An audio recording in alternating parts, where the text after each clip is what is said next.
Now, a controversy is brewing over a so-called planning tool that is issued by the Department of Veterans Affairs. Now, some, including Senator Arlen Specter, say that it promotes pulling the plug on our brave veterans. Now, Ainsley Earhart is here with much more. Ainsley. Sean, it's a document called Your Life, Your Choices. It's used by the Veterans Administration to help people make choices about their living wills and end-of-life care. This booklet was first published back in 1997, then later promoted as the VA's preferred living will guide. Jim Toohey, the former director of faith-based initiatives during the Bush administration, says after the Bush White House looked at how this book was treating complex health and moral issues, the VA decided to suspend its use. He says the document has now been revived under the current Obama administration. So what's all the fuss about? Well, on page 21 of this document, a lot of controversy comes into play. It's a section called What Makes Your Life Worth Living?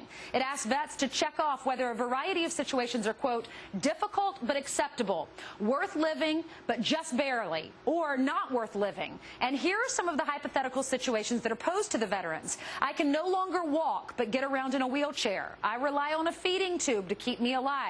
I need someone to help take care of me all of the time. I am a severe financial burden on my family. Here's what Toohey had to say on Fox News Sunday this weekend.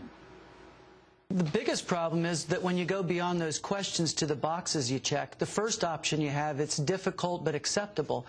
A lot of people with disabilities, a lot of people who have family members with stroke find life beautiful. There's meaning and purpose. Sure, they're suffering, but their life hasn't been diminished by that illness. And when a veteran comes back from Iraq, they shouldn't be given a book like this. They should be encouraged to talk about their preferences on how they can maintain their dignity, because that's what I think America owes them. Earlier today, we did contact the Department of Veterans Affairs. They denied that this was an official document, calling it only a, quote, planning tool. They also said, quote, the booklet is designed to help veterans deal with excruciating questions about what kind of health care they would like to receive if they are unable to make decisions for themselves. But that explanation's not satisfying a lot of folks, and this afternoon, Senator Arlen Specter officially called for hearings to be held on this very matter. So it looks like this controversy, Sean, is just getting started. All right, and thanks, Ainsley. And joining me now with more on this story is Fox News contributor, former Bush advisor Karl Rove. Mr. Architect, good to see you, sir. Thank you for being here. Now, thanks, Sean. This book came out in 1997. Your Life, Your Choices, 52 pages. They use it at VA hospitals and nursing homes. Bush administration got wind of it. They got rid of it.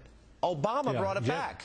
Tell me. Right. Deputy Chief of Staff Joel Kaplan and Domestic Policy Advisor Carl Zinsmeister, when alerted to this thing, worked tirelessly to get this quickly removed and killed and deep-sixed. And it's been brought back by the Obama administration, and we've been delivered here in the last couple of days a lot of gobbledygook about them. You just heard from Ainsley about it, where they say, oh, it's not an official document, but it's on their website, and they give it to returning veterans. Tammy Duckworth on Sunday, on Fox News Sunday, said, well, we've withdrawn the document, but it's still on their website. I mean, this is a lousy piece of material. It was jerked down by the Bush administration. It should not have been revived by the Obama administration. You know, it's funny what Governor Palin and the power that she had, you know, with one Facebook blog about death panels. She really defined the debate, because this is the type of thing that we do see with countries that have socialized medicine. For example, they put a price on the years of productivity and how much they'll spend on health care in Europe. So this should be a real concern for people as we debate this, shouldn't it? Oh, absolutely. And look, the book is designed to encourage people towards a certain direction, which is to give up and accept pain. In fact, you know what?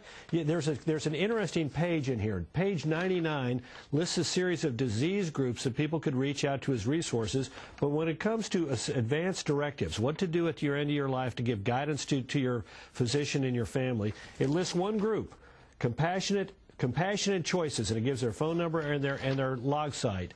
What they don't tell you, however, is that really is the name of, and I've got a high-tech graphic here from the Fox Graphics Department, that is the Hemlock Society that is referenced there. This is a group that believes in assisted suicide. Hey, could you put that back Veterans up? Administration. Look at that. Isn't that special? Did you a draw lot that? Of time and energy went into that. Did you draw She's that? got a little glass of poison over there. I was going to ask you, did you draw that little glass of poison?